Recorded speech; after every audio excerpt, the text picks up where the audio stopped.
ሉላ እንግዲህ አቶ ሮቤል እንግዲህ ያልጠበቀው ነገር እንግዲህ አድርገዋለች። ቆንጆ ምሽት የእራት ግብዣ ነበራቸው። እራት አብሮ እየበሉ ያለ ሮቤል ስልክ ይደወልለታል። በመሀልም ስልኩ ለማነጋገር ይወጣል። እሷም በሚጠጣው መጠጥ ላይ እንግዲህ ያምጥታ እንቅልፍ የሚያስተኛ መድኃኒት አርጋበት ያም ጠጥቶት ሌሊቱ ሁሉ ራሱ ስቶ እንዳደረና ምንም ራሱ እንደማያውቅ ሆነዋል ማለት ነው።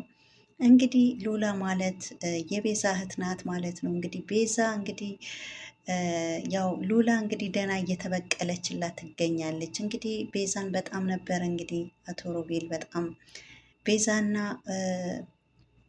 እንግዲህ ሱራፌል በጣም ነበረ እንግዲህ የሚያሰቃያቸው ይሄ ዶክተር ሮቤል ማለት ነው።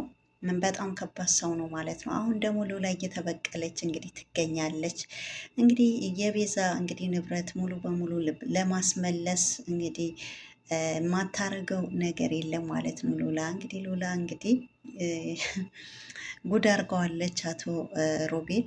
የተከበራቸው የዜድ ሀበሻ ቤተሰቦች እንዴት ናችሁልኝ? ሰላም ነው ወይ? ሰላማችሁ ይብዛልኝ። ሁላችሁም ስለምታበረታቱኝ እጅግ አድርጌ አመሰግናለሁ። ቤዛ እንግዲህ ክፍል 88 ይዤላችሁ መጥቼ ያለው እንግዲህ እንደነገርኳችሁ ሉላ የቤዛ እህት ናት። እንግዲህ ያልጠበቀው ነገር ነው እንግዲህ ያልጠበቀው ነገር ነው አቶ ሮቤል እንግዲህ ጉድ ያደረገችው ማለት ነው። እሱ እንግዲህ በመሀልም ስልክ ተደውሎለት ነበር የወጣ ማለት ነው። ራሱ ግን ያው ምንም ያልጠበቀው ቦታ ነው ያገኘው። ከዚህ በላይ ራሱ ጠጥቼ አውቃለሁ። እንዴት ሁኔታው ሁላ አለማስታወስ ደረስኩኝ፣ እንዴት ራሴ ሳትኩኝ በማለት ምናልባት ከመጠጡ ሌላ የምታስታውሱ ነገር ሊኖር ይችላል። ሮቤል እኔ በጣም አከብረሃለሁ ትላለች ሉላ። ለምን ጭራሽ አለ ፍላጎትሽ እዚህ ድረስ አድርሼሽ በትንቅኝ ነበር እኮ የሚገባ ይላል። ማለት ምን አደረኩት ትላለች ማለት ነው። ማለት ማታ ምንም ነገር ግን አልተፈጠረም ሉላዬ በማለትም በእርግጥ ነፍሰ ጡር ስለሆንኩ ያው የልጅ ጤንነት ስል ምንም ነገር ስላልፈለኩኝ እኔ ምንም ነገር ከአንተ ጋር ምንም ነገር ያደረኩት ነገር የለም። በእርግጥ ያው በጣም ራስ ስለ ሰዓት ግን አምጥቼ እዚህ አልጋ ድረስ ቤት አምጥቼ ነው ያስተኛው። ያው ራስም እንግዲህ አልጋ ቤት ውስጥ ነው ነቅተህ ራስን ያገኘኸው። እኔ ግን ከአንተ ጋር ምንም አይነት ነገር አላደረግኩም በማለትም እንግዲህ ነግረዋለች ማለት ነው። ደግሞ ግን ያው አንተ ማስከፋትም ስላልፈለግኩኝ የክፍል ድረስ ተሸክሜ ይዤ መጥቼ አስተኝቼ ያለው እንጂ የተከሰተ ነገር ምንም ነገር የለም በማለት እንግዲህ ሮቤል እንግዲህ ራሱ ስቱ ማለት ነው። ሉላም እንግዲህ ክፍል ድረስ ራሱ እስከሚስት ድረስ የጠጣው ማለት ነው።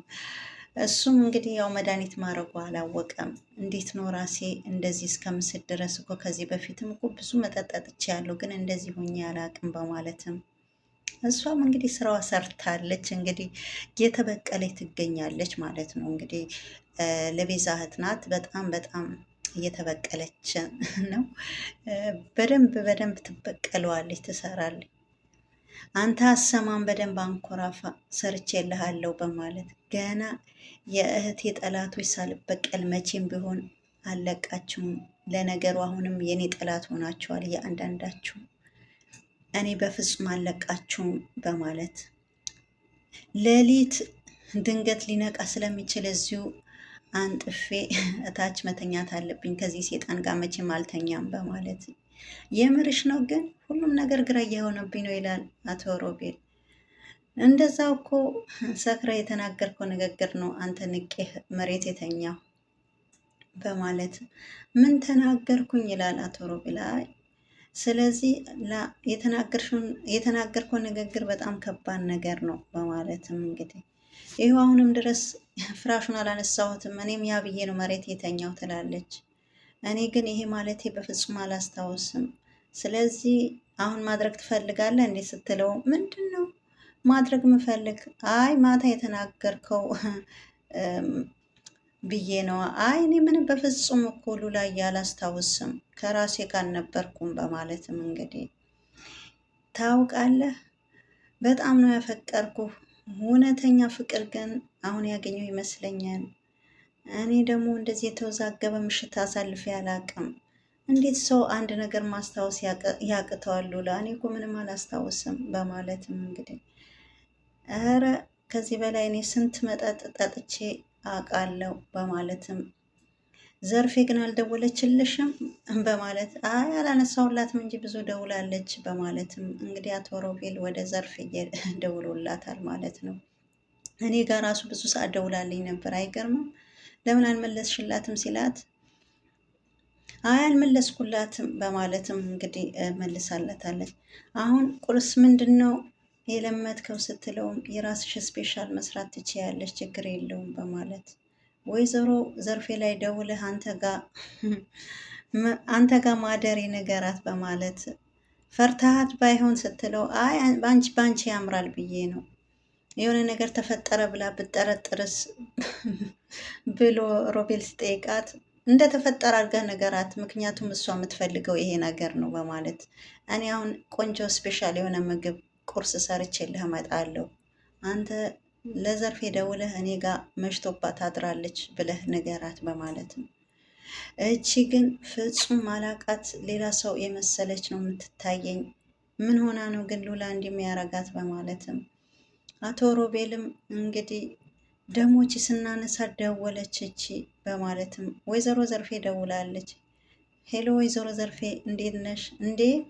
ከማታ ጀምሮ እሷ ላይም ደወልኩ አንተ ላይም ስቀጠቅጥ ለምንድን ነው ማታነሳው? አይ ይቅርታ ሳይለንት ነበር አልሰማሁትም በማለት ያው ሉላም ትንሽ መሽቶባት ስለሆነ እኔ ጋር የእንግዳ ክፍል አድራለች በማለት ምን ችግር አለው ብታድር ምንጨኛ አይደለች እንዴ? በማለትም እንግዲህ ወይዘሮ ዘርፌ ይሄን አይደል እንደሚፈለግ ምን ችግር አለው ትደር በማለትም እንግዲህ መልሳለታለች ማለት ነው።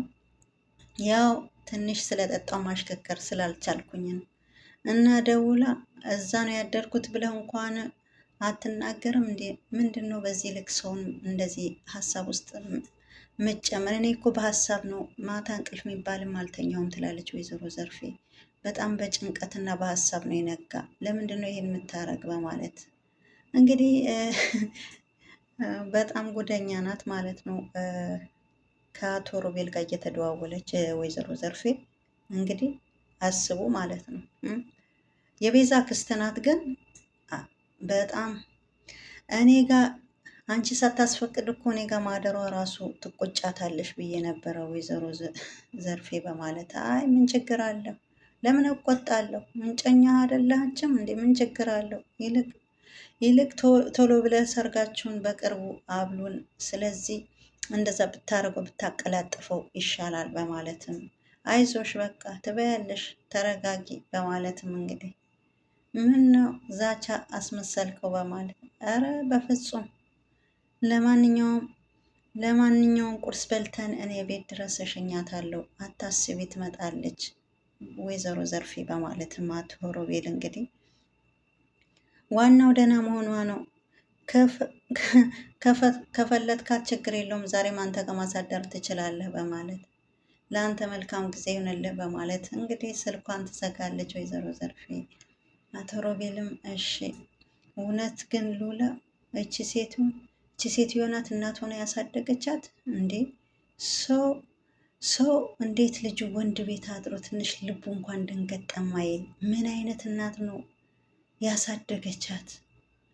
በማለትም እንግዲህ ሉላ ምን አይነት እናት ነው ያሳደገቻት እያለ ነው። እንዴት ልጇ ወንድ ቤት አድራ በዚህ ልክ ተንደላቃ ነው የምታወራኝ? ትንሽ እንኳን አትቆጣም እንዴ? በማለት እንግዲህ ምን አክል ነው እንዴ ለልጇ እንደዚህ? ድሮስ እኔ እሱ ጋር እንዳደረች እኮ ጠርጥሬ ነበረ። ድሮስ እሱ ጋር እንዳደረች አውቃለሁ ትላለች እንግዲህ ወይዘሮ ዘርፌ ማለት ነው። እንግዲህ እሱ ጋር እንዳደረች እኔ ጠንቅቄ አውቅ ነበረ ድሮስ የት ትሄዳለች ብያለሁ በማለት እኔ ግን ይህን ዶክተር ባታምኑት ደስ ይለኛል ትላለች ቲጂ ተብዬ እንግዲህ ቲጂ ተብዬ እንግዲህ የቤዛ እንግዲህ ጓደኛ ነበረች። አሁን ደግሞ ዞሮ መጨረሻዋ ግን ያው የዘርፌ እንግዲህ ሰራተኛ ሆናለች ማለት ነው። የዘርፌ ሰራተኛ ሆናለች። እንግዲህ ሮቤልን ግን ብዙም ባታምኑት ይሄ ሰውየው ጥሩ አይደለም። ሰውየው በጣም መጥፎ ሰው ነው። አንቺ ምን አገባሽ? ያገባሻል እንዴ? ትላለች እንግዲህ ማን ዶክተር የታውቂዋለሽ? እንኳን ሊያገባኝ ተጫውቶብኝ ነው የለቀቀኝ ትላለች። እንግዲህ እንኳን ሊያገባኝ ተጫውቶ ነው የለቀቀኝ። እኔም ደግሞ እሱ ምን ባል ብዬ ነው ማገባው? ከኔ የተረፈ አይደል እንዴ? ወይዘሮ ዘርፌ ምን እያልሽኝ ነው ትላለች። ምን ነው ቀናሽ? እሳ ልታገቢ እያሰብሽ ነበር እንዴ? በማለትም እንግዲህ ወይዘሮ ቅርታ ወይዘሮ ዘርፌ ስትላት እኔ እኮ ከኔ የተረፈ ነው ደግሞ እሱ ደግሞ ወንድ ነው ብዬ ደግሞ እሱ ማገባው በማለት እንግዲህ ቆይ ስንት ጊዜ ነው ግን ምነግርሽ ትላለች። በሰው ስራ ጣልቃ አትግቢ እያልኩሽ እኔ እኮ የሴት ልጅሽ ህይወት ስላሳዘነኝ ነው ይሄ ሰውየው ጥሩ ሰው አይደለም ብዬ እየነገርኩሽ ያለሁት። እኔ ሁሉም ነገር ስለ ሮቤል አውቃለሁ። ዶክተር ሮቤል ማለት በእኔ የተረፈ ነው፣ ሁሉም ነገር አውቀዋለሁ ትላለች ቲጂ። ስለዚህ አንቺ ምንም አይመለከትሽ። ለአንቺስ ማን ያስብልሽ? ለአንቺ አሁን የእኔ ልጅ እሽኝ ወደዛ አሁን ሌላ ነገር አልፈልግም፣ ንግግር ስራሽን አርፈሽ ስሪ እሽኝ ወገቤን በማለት እንግዲህ ቲጂ እንግዲህ በመጨረሻ የዘርፌ እንግዲህ ሰራተኛ ሆና እንግዲህ ወገቤን እሺ ብላ እንግዲህ ወገቧን እየታሸች ትገኛለች ማለት ነው። በመጨረሻ እንግዲህ ሰራተኛ ሆናለች፣ የዘርፌ ሰራተኛ ቲጂ ማለት ነው። እዛ ቤት ቤዛ ቤት እንደዛ ተንደላቃና ቀብጣ እንዳልኖረች ማለት ነው። እንግዲህ ሳራና ቤዛዬ እንግዲህ ሁለቱ እንግዲህ ያው ቻው ሳልልሽ እንኳን ያቺ የተረገመች ስላንቺ እያወራች ነበር፣ አንዳንድ ነገር ብዬ እንኳን ሳልነግርሽ በማለትም እንግዲህ ሳራ እንግዲህ ቤዛን በጣም ትወዳታለች። ቤዛ ደግሞ ሳራን በጣም ነው የምትወዳት ማለት ነው። እንግዲህ እሱ ልነግርሽ ነው ቤዛዬ ሮጬ የመጣሁት ደግሞ በዛ ላይ ደግሞ ሴትዮዋ ደግሞ ሉላን ትፈልጋታለች በጣም በማለትም እንግዲህ ማለት አንቺን ከሮቤት ጋር አሁን አንቺ ከሮቤት ጋር ሉላን አርጋ ልታጣብስሽ እየፈለገችሽ ማለት ነው ወይስ ምንድን ነው? አውቀሻል ማለት ነው። ግን ይሄ ትላንትና ሱራፌል ምን ሰምተው ይመስልሻል? ትላንትና እንደዛ ሚሆን የነበረ በማለት ትላለች ቤዛ ማለት ይሄ ሰምተው ነው እንደዛ ሚሆን የነበረው እንደውም ከዛ በላይ ራሱ ቢሆን ራሱ ይገባዋል። አስበሽዋል? የገዛ ሚስቱ ጋር ሚስቱ ከሌላ ወንድ ጋር እንደዛ ስትሆን ማየት በጣም ከባድ ነው። ስለዚህ እኔ ሱራፌል ላይ አልፈርድበትም በማለት የውሸት ራሱ ቢሆን በጣም ያሳፍራል ቤዛዬ በማለትም ሳራ ነግራት እህቴ ከማቀፍ አልፋ እየሳመችው አይደል እንዴ? ምን ችግር አለው? እኔ አሁን ሮቤል በአቅፎ ወይ ሰላም ብለው ምን ችግር አለ? በማለት የውሸትም ቢሆን በጣም ያስጠይፋል። ሱራፌል እውነቱን ነው እንዴት አይናደድም? በማለትም እንግዲህ ሳራን በእውነት ለሉላም በጣም አዝኜላታለሁ። ያ ጭራቅ እንኳን ሊያቅፉት ቀርቶ ለማየት ራሱ ይሰቀጥጣል። በጣም ከባድ ሰው ነው። በሩቀት ራሱ የሚያዩት ያስፈራል። በእውነት የወሰነችው ውሳኔ ቀላል ነው ብዬ አልነግርሽም። በማለትም እንግዲህ ያለው ነገር ሉላና አቶ ሮቤል ያደረጉት ነገር ሁሉ ሳራ መጣ እንግዲህ ለቤዛ ነግራታለች። ምን ችግር አለው በማለት እንግዲህ ሉላ እየተበቀለችው ትገኛለች ማለት ነው። ለምን እንግዲህ ሮቤል በጣም ብዙ ነገር ነው ያደረጋት ቤተሰብ ለቤዛ ማለት ነው። እና አሁን እህቷ እንግዲህ እየተበቀለች ነው። ማናት እህቷ? እንግዲህ ሉላ የቤዛ እህት ናት። ለቤዛ እንግዲህ ብዙ ነገር እንግዲህ እየተበቀለችላት ትገኛለች። እኔ የእህቴ ንብረት ካላስመለስኩኝ በማለት እንግዲህ ዝታለች። እንግዲህ ሉላ እንግዲህ እኔም እራሱ ይሄ ነገር እየጸጸተኝ ያለው ግን አሁን በዚህ ውስጥ እንኳን ውጪ ብዬ ሉላ ብላት እሺ አትለኝም ትላለች ቤዛ። ለምንድን ነው እሺ ማትል ትላለች ሳራ ማለት ነው። እንዴ እህታሞች እኮ መሆናችሁ ስላወቀ ነው። ለምንድን ነው እናንተ ላይስ እንደዚህ ይሄን አክል የሚቀልድ በማለት ነው። ለምንድን ነው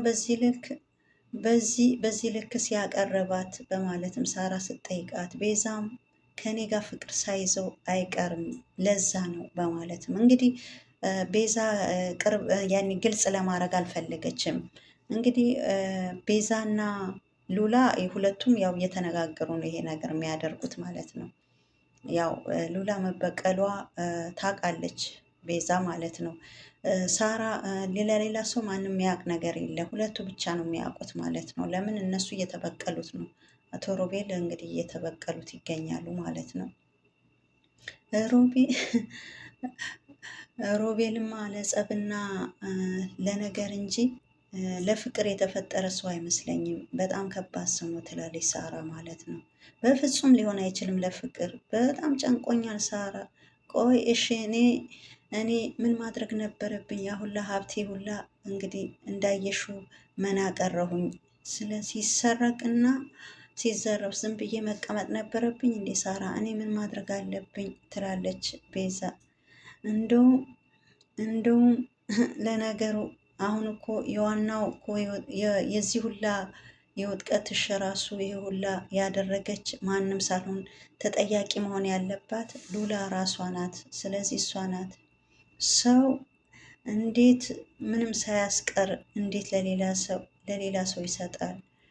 በእሷ ቤትማ እኮ ከሱራፌል እኮ ማሸሿ ነበረ። ለዛ ነው ሉላ ያው እሱ ጨክኖ ይወስደዋል አላለችም ነበረ ከሱራፌል ወደ እሱ አሸሻለሁ ብላ እንጂ በማለትም እንግዲህ ቤዛ ነግራታለች። ሳራ ደግሞ እንዴት የገዛ እህቱ ንብረት እንዴት ለአንድ ሰው ጠርቅርቅ አርጎ አሳልፎ ለሌላ ሰው ይሰጣል? በማለት አይዞሽ የኔ ውድ ቤዛዬ፣ አይዞሽ በማለት ስለዚህ ሀብትሽን በቅርቡ ወደ ራስሽ እንደሚመለስ ተስፋ እናደርጋለን። አይዞሽ ተረጋጊ እያለቻት ትገኛለች ሳራ ማለት ነው። እንግዲህ ቤዛ በጣም አዝናለች። ይህ ሁላ ያደረገች ሉላ እንግዲህ ሀብቱና ንብረቱ እንዲመለስላት ነበረ።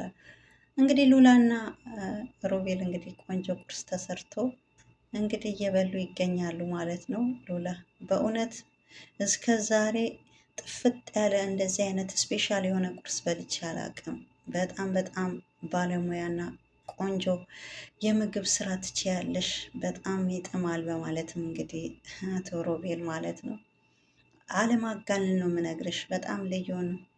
እንደውም በቶሎ አግባኝና ቶሎ አግባኝና ጠዋት ሁሌ ይሄ መሰለ ምግብ ይሄ መሰለ ጣፋጭ ምግብ ጠዋት ሁሌ እንደምሰራልህ ቃል እገባለሁ፣ ግን ቶሎ ብለህ ሰርጉን አፍጥነው በማለትም አቶ ሮቤልም ኧረ ችግር የለውም አንቺማ ፈቃደኛ ከሆንሽ በማለትም እንግዲህ ግን በማታው አልተቀየምሽኝም አይደል? ለምን እቀየምሃለሁ? ምንም ችግር የለውም በማለት በምንድን ነው መቀየምህ? ማታ እኮ ከራስ ጋር ስላልነበርክ ነው እንጂ አልቀየምህም ትላለች ማለት ነው።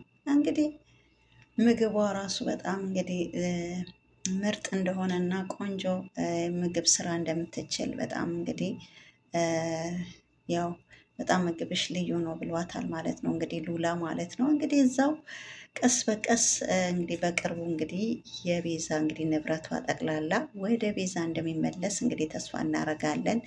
እንግዲህ ሳራ ማይዞሽ ብላታለች። እንግዲህ መጨረሻው የሉላ እና የቤዛ መጨረሻ ምና ይሆናል።